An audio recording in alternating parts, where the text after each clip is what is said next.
오늘 우리에게 주시는 하나님 아버지의 말씀은 에베소서 1장 3절에서 6절입니다. 에베소서 1장 3절에서 6절까지 봉독해 드리겠습니다.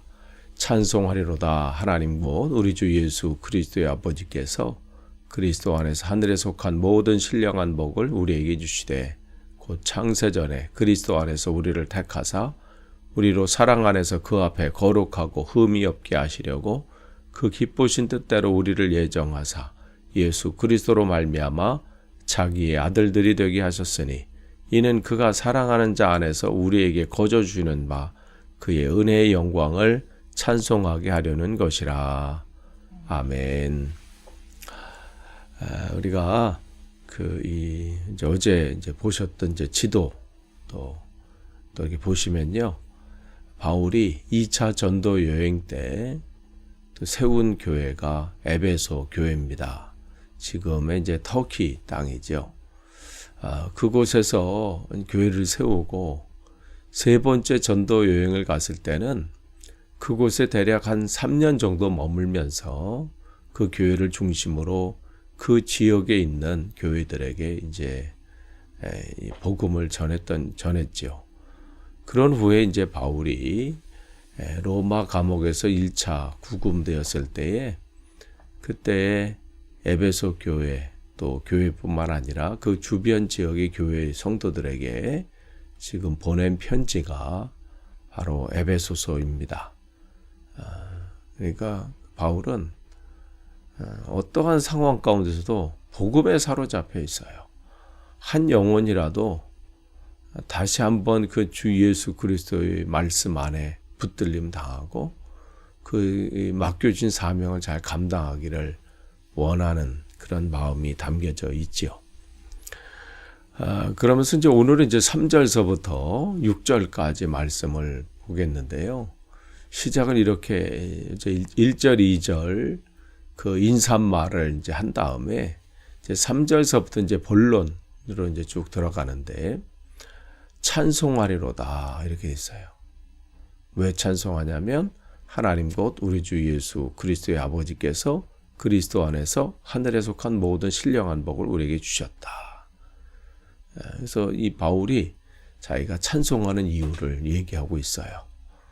찬송이라고 하는 것은 단순히 무슨 악기를 동원하고 그래서 우리가 목소리로 하는 이것만 찬송이 아니고 찬송, 찬양 이렇게 얘기를 하잖아요.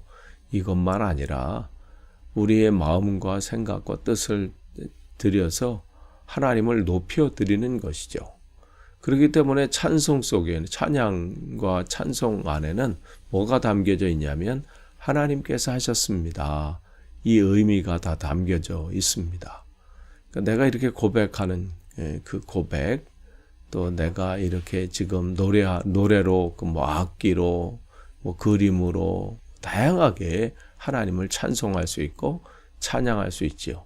근데 그 모든 것 속에 뭐가 담겨 있냐면 이 모든 은혜는 하나님의 은혜입니다. 하나님께서 하셨기 때문입니다. 그 고백이 담겨져 있지요.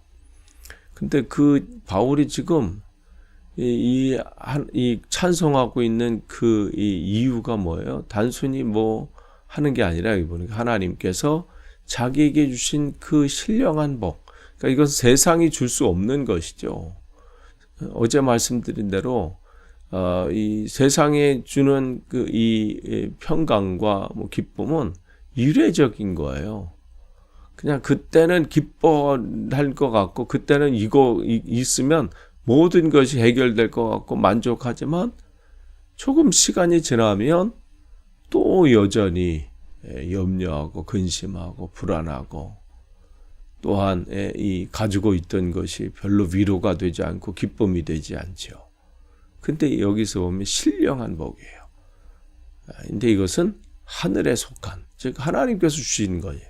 그렇기 때문에 이것은 영원한 것이고 또 이것은 그의 삶에 날마다 샘솟는 기쁨이 있는 것이죠. 그럼 그 신령한 복, 이것은 어떤 상황과 환경을 초월하는 거예요. 이때는 기뻐하는데 상황이 달라지면 또 낙심되는 그런 것이 아니라 어떠한 상황이든 바울의 삶을 한번 보세요. 예수님을 영접하고 예수님을 만난 후에 인간적인 모습으로 봤을 때는 참 힘든 인생을 산 거예요. 복음을 전하는 것 때문에 얼마나 그가 고난을 받고 어려움에 처하고 그런 상황들이 펼쳐지잖아요. 그런데 그의 속마음은, 그를 사로잡고 있는 것은 항상 기뻐하는 거예요. 지금 우리가 이제 이 에베소서 전에 사순절 전에 살펴봤던 게 빌립보서잖아요. 그래서 바울이 이 감옥에 갇혀 있을 때 썼던 4권의 책, 에베소서, 빌립보서, 골로새서, 그다음 빌레몬서. 그곳에서 계속해서 바울이 얘기하고 있는 것이 뭐예요? 기뻐하라잖아요. 기뻐하라. 아니 뭘 기뻐하겠어요? 감옥에 갇혀 있고 고난 받고 있고 참 힘든 시간들을 보내고 있는데, 이것은 다른 것으로 해결되는 문제가 아니에요. 주님이시는 이 신령한 은혜 때문에. 환경에 상관이 없어요. 환경이 좋든 나쁘든 전혀 상관이 없는 것이죠. 그렇기 때문에 그는 그 은혜를 주신 그 말없이 말로 표현할 수 없는 그 신령한 복 때문에 나는 지금 찬송한다는 거예요. 감옥에 갇혀 있지만 찬송할 수밖에 없다는 거죠. 그 찬송의 이유가 4절에 있죠. 그 신령한 복이 뭐냐면 나를 택해 주신 거. 나를 택해 주신 거예요. 자기 자신을 볼 때 얼마나 이 하나님 보시기에 안타까운 인생이었잖아요. 자기 열심으로 살았고, 그런데 그 자기 열심이 하나님의 나라를 확장하는데 방해의 요소였고, 하나님의 뜻을 구하기보다는 자기 열심으로 자기 방법대로 살았던, 그러니까 하나님 입장에서는 별 쓸모없는, 오히려 하나님 나라를 방해하고 있는 나 같은 그러한 자를 하나님께서 택해 주셔서 하나님 나라를 위해서, 하나님을 위해서 귀하게 쓰임 받고 있다는 이것만 생각하니까 이보다 더 큰 은혜는 없는 거죠. 자기가 하나님 앞에 지금 쓰임 받고 있는 거예요. 근데 이 쓰임 받고 있는 것은 어떤 은혜 때문에 그래? 나를 택해 주신 거, 나를 선택해 주셨기 때문에. 바울의 지금 찬송의 이유가 여기 있습니다. 자기가 무슨 더 잘난 것, 다른 사람 비했을 때 잘난 것도 아니고, 더 좋은 점이 많아서도 아니고, 다른 사람보다 믿음이 대단해서도 아닌데, 하나님께서 나를 택해 주셔서 하나님의 그 영광스러운 일에 자기를 사용해 주시고, 이게 진정한 복입니다.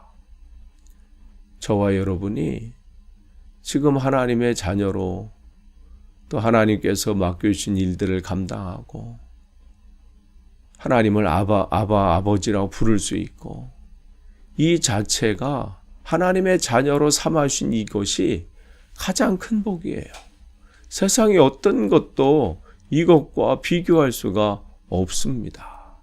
그래서 우리를 하나님의 자녀로 삼아주신 것. 그런데 이것이 이미 창세 전에 하나님의 은혜가 예비되어 있다는 거예요. 그러니까 큰 은혜지요. 그래서 요한복음 15장 16절 말씀에 우리가 택한 것이 아니라 그렇게 말씀하세요. 너희가 나를 택한 것이 아니라 내가 너희를 택하여 세웠나니. 그러니까 우리가 예수님 믿어준 게 아니에요. 내가 무슨 하다 보니까 어떻게 내가 교회 나와준 게 아니에요. 하나님이 계속해서 초청하시고 부르시고 찾으시는데 여전히 거부하고 여전히 거기에 응답하지 않은데, 하나님께서 우리를 불러주시고 하나님의 자녀 삼아주신 것은 참 하나님의 큰 은혜죠. 사실은 바울은 주님이 부르시기 전까지는 정말 하나님의 구원과는 전혀 상관없는 삶이었죠.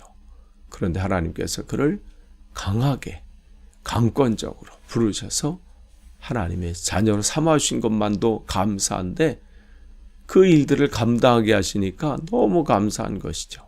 그러면서 4절에 보면 그 이유가 왜 나를 택해 주셨냐면 그 안에서 거룩하고 흠이 없게 하시려고.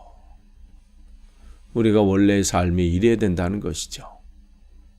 거룩하다는 것은 뭐예요? 하기오스, 구별하다, 다르다 이런 뜻이에요. 그러니까 우리의 삶은 달라야 된다는 거예요. 믿지 않는 이들과는 달라도 뭔가는 달라야 된다는 것이죠. 그래서 바울은 로마서 12장 2절에 너희는 이 세대를 본받지 말라.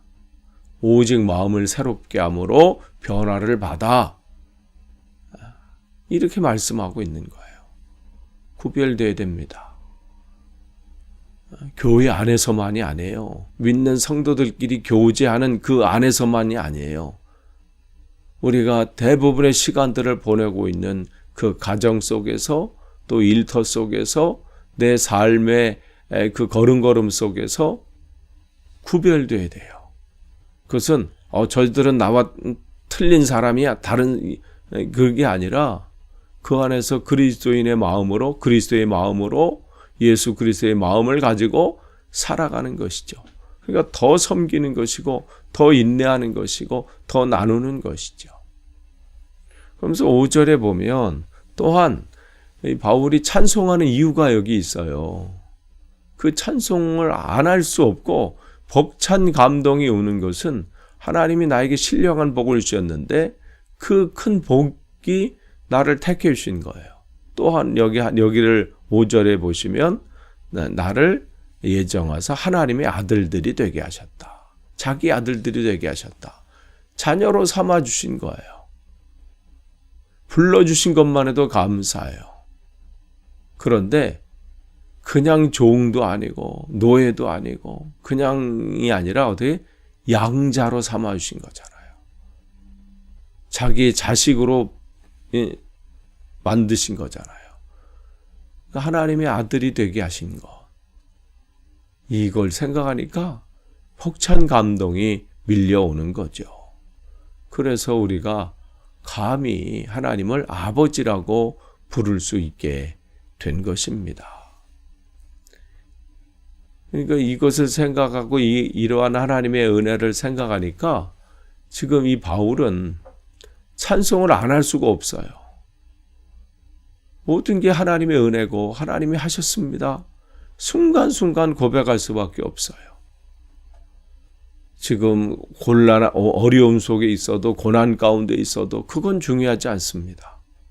왜냐하면 그것 때문에 나의 신분이 변화되는 건 없어요. 바뀌는 것은 없습니다.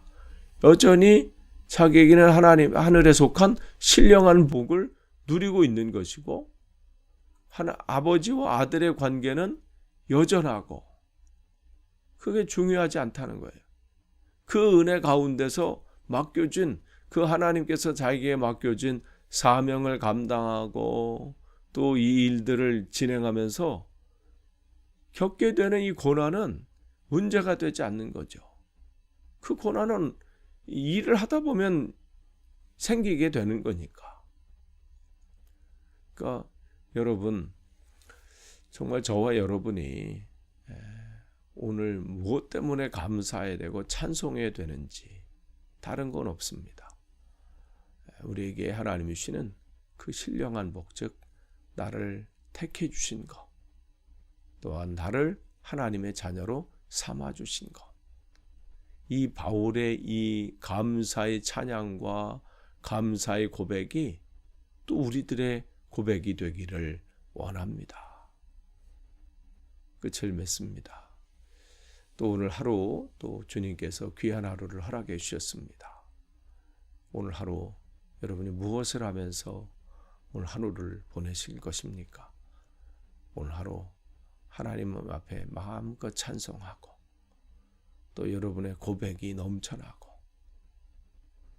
그래서 하나님이 주시는 그 은혜와 평강이 또 여러분의 마음과 생각을 또 지배하고 그 은혜가 누려지는 복된 하루 되시기를 축복합니다. 기도하겠습니다.